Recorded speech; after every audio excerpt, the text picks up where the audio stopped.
안녕하십니까. 세계 경영의 노하우와 리더십을 발표하게 될 김수정입니다. 먼저 대우의 세계 경영은 중진국에서 시작한 다국적 기업이 신흥시장을 중심으로 세계적 규모의 경영을 펼칠 때 필요한 노하우와 전략입니다. 따라서 많은 신흥국 출신의 경영자들이 성공적인 글로벌 비즈니스를 하기 위해 많은 이 자료를 참고하였다고 합니다. 앞으로의 발표에서는 대우 세계 경영의 전략과 조직, 그리고 리스크 관리 철학, 국제 네트워크 역량에 이어서 임직원들의 주인 정신을 갖게 해줬었던 김우중 회장님의 전략, 그리고 제가 생각한 대우가 무엇인지 해서 발표를 마치겠습니다. 대우 세계 경영의 전략과 조직입니다. 대우전자는 당시 삼성이나 LG에 비하여 후발주자로서 디자인 면이나 성능 측면에서 사실 앞서지 않았다고 합니다. 따라서 대우는 후발주자의 강점과 선발주자의 약점을 결합한 캐치업 전략을 선보였다고 합니다.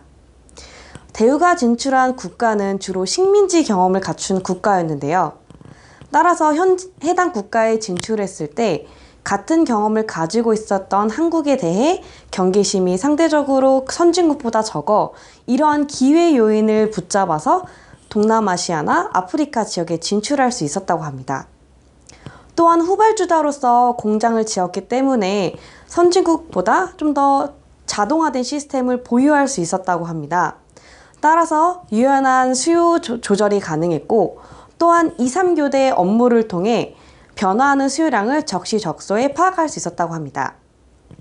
심지어 대우 조직은 대리급에게 결재권을 주어 신속한 의사결정을 가능하게 하였고, 이에 따라 현지 국가들과 신뢰관계를 구축할 수 있었습니다.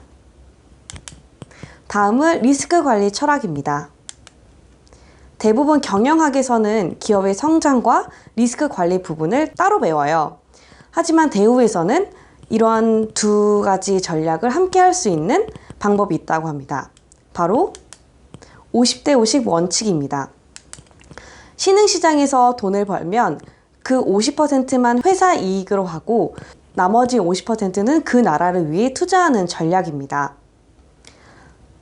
따라서 처음에는 이익이 적어 보일 수는 있지만 그 나라의 인프라 그리고 인력 사업에 투자하기 때문에 다양한 사업권을 얻을 수 있는 기회 요인이 되어 오히려 매출은 10배, 20배 증가할 수 있는 기회가 됩니다. 따라서 고위험, 고수익이라는 신흥국 시장의 특징을 저위험, 고수익 전략으로 전환할 수 있는 것입니다. 다음 국제 네트워크 역량입니다. 세계를 무대로 경영 활동을 펼치기 위해서는 국제 네트워크 역량 관리는 필수적이죠. 따라서 다양한 고급 정보를 습득하고 이를 잘 판단하는 역량이 중요하다고 김 회장님은 강조하셨습니다. 이 부분은 사례를 통해서 말씀드리겠습니다. 과거 이라크 전쟁 전 이란과 이라크는 미국과 사이가 좋지 않았습니다.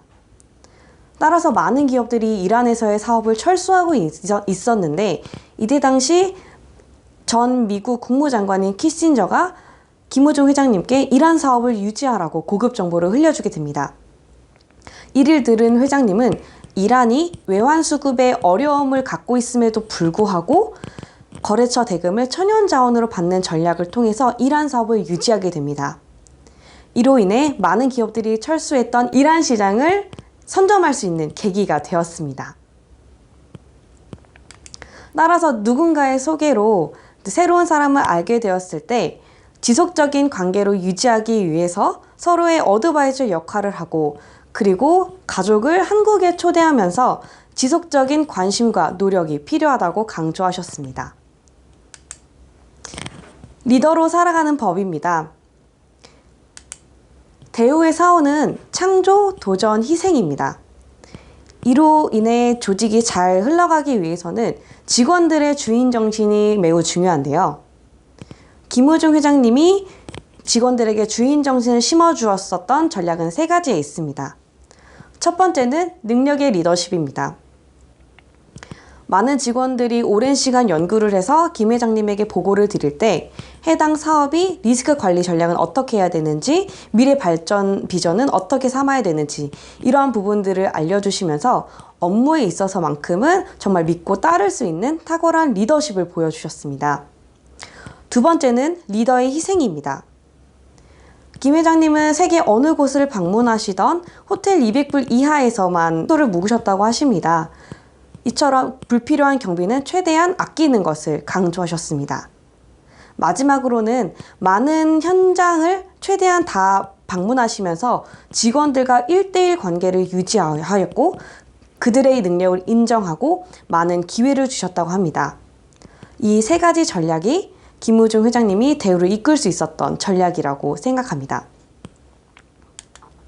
마지막으로 제가 생각한 대우입니다. 저는 2개월간 국내 연수 과정을 통해서 대우 출신의 강사분들을 많이 만나보면서 이야기를 하고 또 이 책을 읽으면서 과연 김 회장님이 실제로 나의 상사였으면 어땠을까라는 흥미로운 상상을 한번 해본 적이 있습니다. 새벽 5시에 출근하고 저녁 9시까지 퇴근하시지 않는 상사의 모습을 보면 그렇게 마냥 편하지는 않을 것 같다는 생각이 들었는데요. 특히 이 책에서도 나왔다시피 김우중 회장님과 대우 조직 직원들은 일에 몰두한 나머지 자녀들의 생일을 많이 까먹는다고 합니다. 이러한 것들을 읽으면서 와, 과연 이렇게까지 일을 해야 돼? 라면서 사실 조금의 두려움은 있었는데요. 저는 이 부분에 대해서 저랑 대우가 닮았다고 느꼈습니다.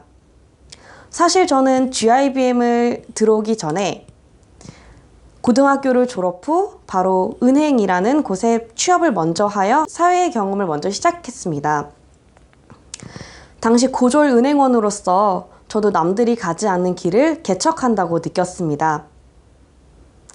특히 주변 옆 동료들에게 차별받지 않기 위한 나만의 전략이 뭐지? 라면서 항상 생각을 했었던 것 같아요. 저는 주변 동료들보다 더 많이 배우지도 못했었고 해외 경험 전혀 없었고 특히 금융 상품에 대한 지식은 전혀 없었습니다. 그러나 제가 그들보다 더 잘할 수 있었던 한 가지는 바로 친절함이었습니다. 서투른 상담 실력을 이제 친절함으로 메꿨고 제가 이렇게 사회에서 살아남기 위해 했던 전략으로 입행 첫해 소비자 보호 우수 직원을 수상하면서 많은 동료들에게 인정을 받았었던 경험이 있습니다. 이러한 저의 경험의 전략이 대우가 신흥국 시장을 진출해서 성공적인 비즈니스를 발휘했던 캐치업 전략과 비슷하다고 생각합니다. 돌고 돌아 GIBM이라는 공간에서 저와 비슷한 대우라는 조직을 만난 것에 감사하고 특히 열정 가득한 GIBM 11기 동기 여러분들을 만난 것에 굉장히 행운이라고 생각합니다. 우리가 아세안으로 나가는 길이 결코 평탄하지 않을 거라고 확신합니다. 그러나 우리 도전의 마무리가 성공으로 기록되기 위해서 대우 정신으로 근성 있게 함께 달려나가고 싶습니다. 여러분들의 꿈을 응원합니다. 이상 발표를 마칩니다. 감사합니다.